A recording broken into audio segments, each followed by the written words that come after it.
Hello viewers, আসসালামু আলাইকুম। Take ফরএভারের পক্ষ থেকে সবাইকে স্বাগতম জানাচ্ছি। আর আজকে আমরা কথা বলবো অনেক সময় আমরা দেখা যাচ্ছে কি কাউকে কোনো মেইল সেন্ড করতে গেলে আমরা মেইল অ্যাড্রেসের যেখানে সেন্ড করব ইমেইল অ্যাড্রেস চাই সেখানে আমরা প্রেস করলে যদি একটা অক্ষর দিই তাহলে অনেকগুলা মেইল সাজেশনের সামনে চলে আসে। এটা অনেকের কাছে বিরক্ত লাগে যারা অফিসিয়াল কাজ করেন বিভিন্নভাবে।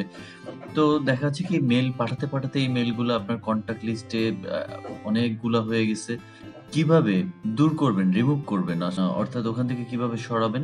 অনেকে হয়তোবা জানে না বা অনেকেই জানেন, যারা জানেন না ভিডিওটি তাদের জন্য।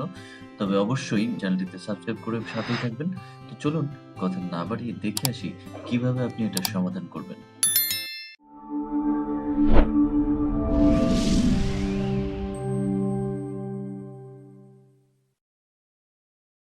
তো মেইল বক্সে যাওয়ার পরে দেখা যাচ্ছে আপনি যখন কম্পোজে প্রেস করবেন, কম্পোজে প্রেস করার পরে এখানে একটা ইমেল অ্যাড্রেস আপনি দিবেন। যারা অফিসিয়ালি বা বিভিন্ন আদার্স কাজ করেন তাদের জন্য একটু সমস্যা হয় খুঁজে বের করতে। অর্থাৎ তাদের মেইল সেন্ড করতে বা পাঠাতে অনেক বেশি ক্লায়েন্ট হয়ে যায় বা অনেকে একদম গ্যাদার হয়ে যায়। সেক্ষেত্রে তারা যেটা হয় এখানে হিউজ পরিমাণে সাজেশনে মেইল চলে আসে। তো এতগুলো মেইল যখন চলে আসে তখন সে অরিজিনাল যে নামটা যাকে আসলে মেইলটা সেন্ড করতে চাচ্ছে সেই মানুষটাকে খুঁজে বের করতে বা পার্সনটাকে খুঁজে বের করতে কিন্তু একটু টাইম লাগে বা এই জন্য অনেকে বিরক্ত হয়।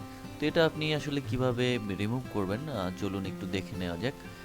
তো সেক্ষেত্রে আপনাকে প্রথমে যে মেইল বক্সে রয়েছেন তার এই পাশে যে আপনার জিমেল আইডিটা যে আইকন দেখা যাচ্ছে তার পাশেই দেখেন ডট একটা যেটা গুগল অ্যাপস লেখা সেই অপশনটি রয়েছে, সেখানে প্রেস করুন। সেখানে প্রেস করার পরে আপনি অবশ্যই দেখতে পারবেন এখানে কন্ট্যাক্ট রয়েছে। যদি কন্ট্যাক্ট এখানে না দেখতে পারেন তাহলে একটু নিচে চলে যান।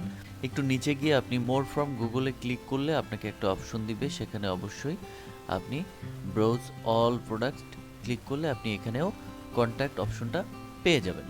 এরপরে যেটা করতে হবে আপনাকে এখানে প্রেস করে গুগলে এই যে কন্ট্যাক্ট অপশন যদি দেখতে পান তো কন্ট্যাক্টে চলে যেতে হবে। কন্ট্যাক্টে যাওয়ার পরে আপনি এখানে কন্ট্যাক্ট লিস্ট অবশ্যই দেখতে পারবেন। আমি হাইড করে রেখেছি আপাতত। আর ফ্রিকোয়েন্টলি কন্ট্যাক্ট একটা অপশন রয়েছে যেখানে গেলে আপনি যে ফ্রিকোয়েন্টলি যে কন্ট্যাক্টগুলো আছে যেগুলো আসলে আপনার সাজেশনে চলে আসে সেইগুলো আপনার এই ফ্রিকোয়েন্টলি কন্ট্যাক্টে শো করবে। দেখুন আমার দুইটা মেইল ফ্রিকোয়েন্টলি কন্ট্যাক্টে শো করতেছে। তো এইখান থেকে আমি এই ফ্রিকোয়েন্টলি কন্ট্যাক্ট যে দুইটা আছে সেই দুইটা আমি রিমুভ করে দিচ্ছি। দেখেন এই যে আমি এখান থেকে মুভ টু ট্রাস্ট সিলেক্ট করে দিলাম, এটাকেও মুভ টু ট্রাস্ট। এখন এখানে কিন্তু people you contact the most will appear here, যেটা হচ্ছে আপনি যার সাথে বেশি কন্ট্যাক্ট করবেন, যাকে বেশি মেইল সেন্ড করবেন বা যে আপনার সাথে কন্ট্যাক্ট করবে, যার সাথে কনভারসেশন ভালো থাকবে সে কিন্তু এই ফ্রিকোয়েন্টলি কন্ট্যাক্টে চলে আসবে অটোমেটিকলি। তো সেক্ষেত্রে আপনি এভাবে চাইলেই তাকে এখান থেকে রিমুভ করতে পারবেন যদি আপনার প্রবলেম হয়। তো ট্রাস্টে গিয়ে কিন্তু আপনার অলরেডি কন্ট্যাক্টগুলো জমে গিয়েছে, তো আপনার এখান থেকেও ফেলে দিতে হবে। এমটি ট্রাস্ট যখন আপনি দিবেন তখন দেখেন সব কন্ট্যাক্টগুলো চলে যাবে। তো কন্ট্যাক্টগুলো চলে যাওয়ার পরে এখন আমি যেটা করব, আমি এই পেজটা লোড দিব। লোড দেওয়ার পরে দেখেন আমি এখন কম্পোজে গেলাম। কম্পোজে যাওয়ার পরে আমার এখানে আমি এমপ্রেস করলাম।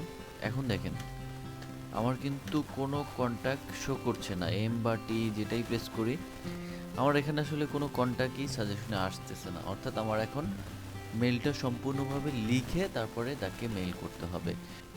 তো এইভাবে চাইলেই আপনি এভাবে রিমুভ করে নিতে পারবেন। তো আশা করি ভিডিওটি ভালো লাগছে। ভালো লাগলে অবশ্যই টেক ফরএভারের সাথে থাকতে ভুলবেন না। সাবস্ক্রাইব করে বেল বাটন প্রেস করে সাথেই থাকুন। আজ এ পর্যন্তই। আল্লাহ হাফেজ।